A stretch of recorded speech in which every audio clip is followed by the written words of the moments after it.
Hello, everyone. I'm David Morris, publisher for Lake Drive Books, where we help you find books that will help you heal, grow, and discover. And I'm thrilled to be joined today by author Julia Rocchi, author of the book Amen, Questions for a God I Hope Exists. And then especially delighted to tell you about that I'm joined by Brianne Vega, who is the narrator for Julia's book. So this is a special treat here.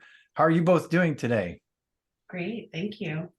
Awesome. It's so awesome to have this opportunity to meet. Yes, very glad to be here. Yeah, it really is. And I think audiobooks are so important to an author's the life of a book.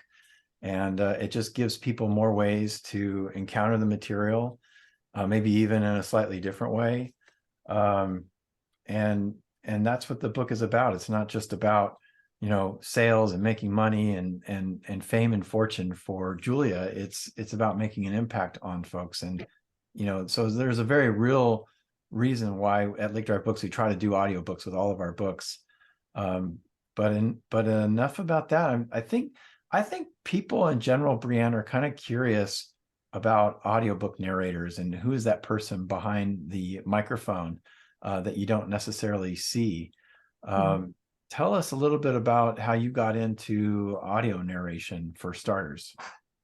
Well, I always read to my eldest daughter and my other children, but my eldest daughter growing up, she loved to listen to long stories, chapters upon chapters upon chapters, and she would talk me into reading, just one more chapter every night. And we were reading her favorite book series, and when we were done with that, she wanted to hear it again. So we downloaded the audiobooks, and she said she could barely listen to them because she liked the way I did it so much better. My voices were better, my emotions were better.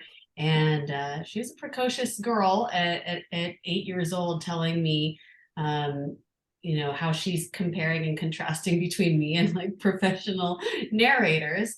So I was very flattered and thought, maybe that's something that I would like to do. So I looked into it, and I got So a you're taking microphone. professional advice from how old is she at the time? She was 8 at the time. Professional advice from an 8-year-old I out of just the wanted, mouths of babes. I thought I would just look into it potentially as a hobby and see if there was, much involved in it. Do I have to go to a real actual studio, or do I have to, go through all kinds of training? And yes, theoretically, you should have all kinds of training, but I went ahead and I did the self-start approach. And it took me a while to get into the groove of things, but I love it. And it became my hobby. And I now affectionately refer to it as my jobby because it brings in a little bit of money. Wow, that's awesome. Julia, are you an audiobooks listener? I don't know that I've ever asked you that. Is that something that you do? Of course, you can say that you can't say no in this interview, but I know, right? I feel like yeah, David. No, I have to say I am still reading, but that is largely because my day job is in digital marketing, and I spend a lot of time with computer screens and on headphones. oh, sure. And there is my brain needs the little bit of a break at the end of the day. And I'm an avid reader. I love reading. It has been it's a huge reason why I became a writer in the first place. So there is something really great for my psyche and attention to physically read a book at the end of the day. But I do have a background in performance. I currently do improv comedy. I have been a part of community theater in the past, and I have great respect for the craft of audio narration. And it's a really good thing this was in Brianne's capable and professional hands rather than mine, because I just would have been a complete ham the whole time. Yeah, for me, I have like a long dog walk that we go on here in our neighborhood, and I love to put the earbuds in, or if there's a drive to it's just audiobooks are just so easy to get onto your phone and then to connect via Bluetooth to whatever your device might be. And it is often a very different experience. listening to the audiobook. In fact, sometimes it's you process the information differently as well. And this book in particular, Brianne, it presented some differences, I think, than some of the other books perhaps that you're narrating. Tell us, maybe start just like, how did you approach something like Julia's Amen book, to doing the narration for that? What kind of struck you about that, and how did you get into it? It was different for me. I've not done nonfiction books previously, and I am used to telling a story and putting voices in there, doing a lot of dialogue.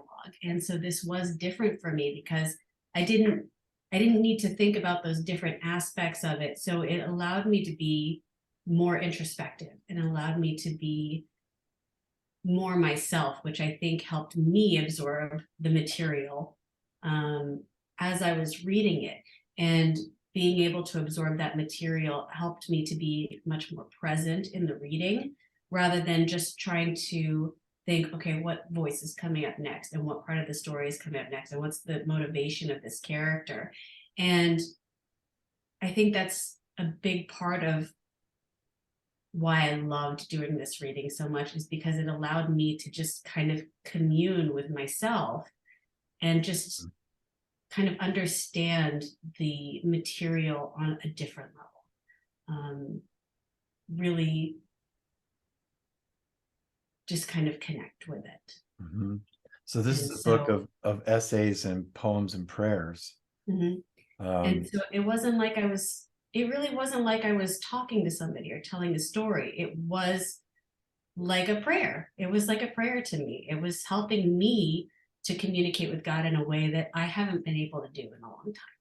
And they might have been Julia's words, but they were words that I had not been able to find myself. Yeah. What did you think about the fact that you were doing audio narration of pieces that are basically poetry? How did you approach that with your timing and pausing and so on? I've always enjoyed reading poetry out loud. I love the sound of it as you're speaking. I like the rhythm of it. So that kind of came naturally to me. And I think that with the prayers and the essays, they really do inspire you to kind of think and relate that to your own life. And so it kind of came naturally to want to stop after reading a prayer or after reading an essay, rather than just continue on with the next section or the next selection that was within the book. And so the pauses that are in there for the introspection, those really just came naturally because of the material, because of the way it makes you think about yourself and the way it makes you think about God and how the two of you connect. Julia, you're smiling. I feel very honored that Brianne connected so deeply with the work itself, and I also feel edified as a writer to hear her describe her experience of reading the work out loud, because one of the most consistent pieces of advice for writers is, no matter what you're writing, to read it out loud, to hear how it lands on the ear. And writing for the page and writing for the ear are two distinct skill sets, just as when you're reading it to yourself and reading it aloud for an audience.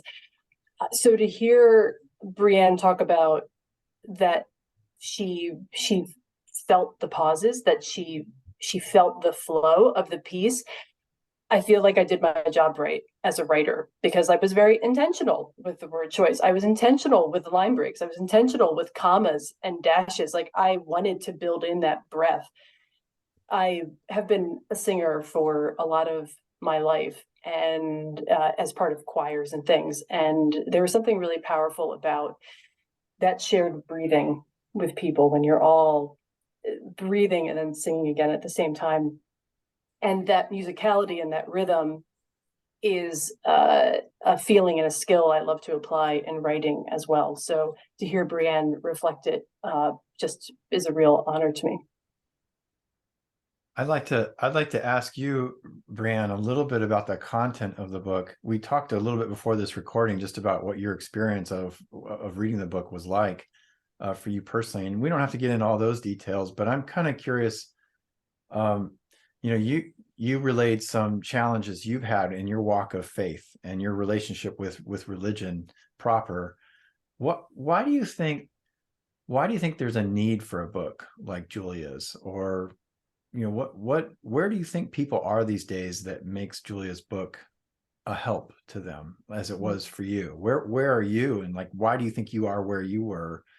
Without, again, I'm not asking you to sort of say everything that you're not comfortable with, but just what do you think about that?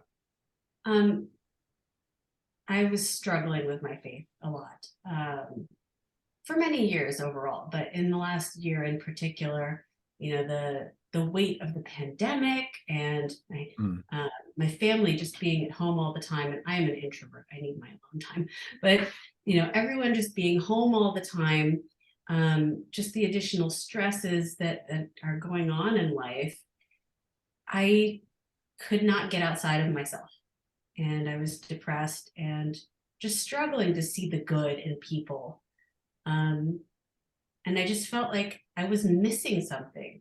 And my husband and I had a talk about spirituality, and he encouraged me to be more open and more accepting of kind of the presence, God's presence, and kind of coming into me, and just like be open to it, be vulnerable to it.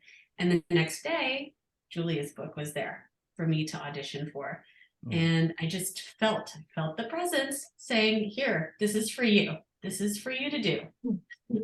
So I did that, and it has changed my outlook.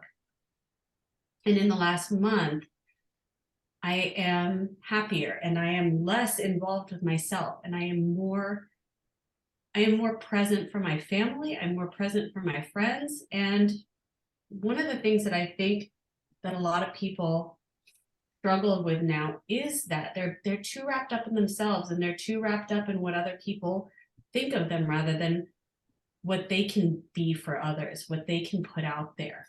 And also, I think that a lot of people struggle with, and this is something that Julia and I had talked about before, is that a lot of people just, I lost my train of thought there. I got emotional. Excuse me. Okay. They just, they're unable to connect with people on Wrapped a up in certain themselves. level. And yeah.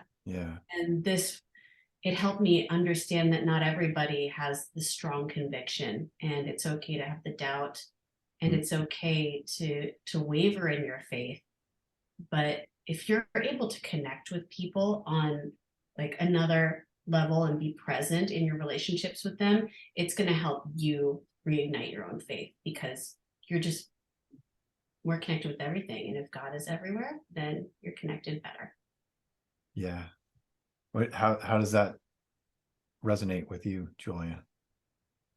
Oh, I mean, Brianne just summed up exactly what I hoped the book would achieve, and what was one of my key intentions with putting it out in the world to begin with, just to help others feel less alone in their seeking, and to have doubt as a key part of, as I say in the book, as a mature, examined faith. I think that the pandemic highlighted for many of us how critical community is to our lives. And I just don't mean only religious or spiritual communities right now, but just our communities in general. And when we lost access to that, we realized how we are not meant to be alone in this. So to have Amen come out as the world is finding its new footing, and to hear Brianne talk about seeking and finding that community, or at least another reassuring voice through the book, and then through that being more open to others in her immediate physical community as well. I mean, what an awe-inspiring ripple effect to me. And I hope in that regard, this this book can really meet the moment of where we are as a society and in all our interconnected communities. Mhm. Yeah, thank you so much, Brianne, for sharing some of that with your own personal journey. I think some of the things you touched on, so many people are actually in the middle of those same things. Certainly the pandemic kind of stirred the pot of a lot of stuff and created a lot of isolation, honestly, too. But I just think that, yeah, I think that, it kind of comes down to maybe we're a world that we've been more in our own realities lately, kind of with this whole digital lives that we lead right now, more isolated from each other, even before the pandemic came up. But then also just, what do we do with belief, and how do we be ourselves and talk about things and not check our brains at the door necessarily when we go into a church? And then too, what you said about relationships, I think that really resonates, is that there's this tension between, what you believe and then how you actually connect with others in community. And we've tended to let our beliefs sort of dictate how we can connect. And we can end up in a faith community that just doesn't even feel like it's like there's a lot of connection going on, because it's so focused on belief or the right way of being spiritually.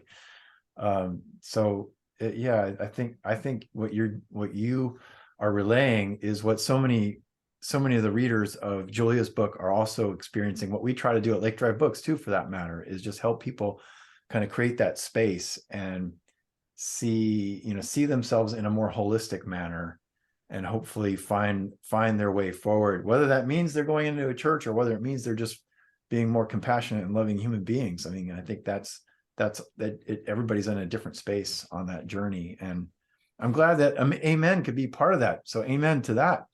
Amen. Anything else you want to comment on before we wrap up, Brianne? Let's see. I don't know. I think that every time I talk about it, I start to cry a little bit. So it was such a powerful thing in my life. And I'm so grateful that I was able to collaborate with you guys. Thank you, Brianne. We are too. Over to you, Julia. Any other final thought? Well, I just wanted to share for the record that when David first said, we're going to do an audiobook and I'm going to do it through an outside service, so we're not going to book studio time, you're not going to read your own book, I panicked a little bit. Not because I had visions of fame and grandeur of being my own audiobook narrator, but because the book is memoir, essentially. It's written in the first person. And I thought, how can I outsource these words of my heart? Like, is it not already vulnerable enough that I have published this book? Like, must I have somebody else read it out loud for others to hear? And the minute I heard your audition tape, Brianne, all my anxieties about that evaporated, because I thought, here is someone who is clearly in her first reading connecting with the material. She's reading it as I wrote it. She is bringing a depth of feeling and understanding to that. I could feel it and hear it immediately. And I thought, this is going to be so powerful when she does the whole book.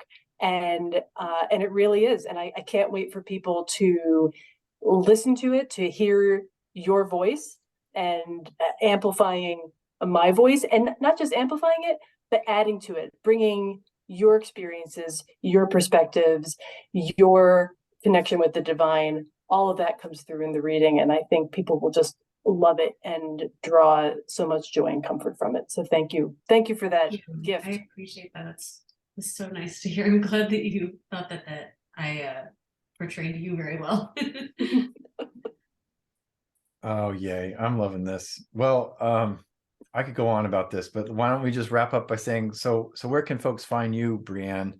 Certainly they can find you by clicking on Julia's audiobook and hearing the sample and clicking on the other books that you've narrated that are there on Amazon. Yep. So all of those books, they're available on Amazon, Audible, and iTunes. And other than that, right now I'm just on Facebook as Brianne Vega, Brianne Wolf Vega, but you'll be able to find me as Brianne Vega. Great, thank you. And then Julia, you are at juliarocchi.com. where everybody can find you, social media and so on. And I will just wrap up by saying, buy Julia's book. If you're watching this for the first time, you haven't bought her book yet in any format, but definitely you're going to want to check out Brianne's narration of Amen, Questions for a God I Hope Exists. I'm David Morris. Check us out at lakedrivebooks.com. And that's it. Thanks for listening. Thanks to you both, especially. Thank you. Thank you very much. Thank you.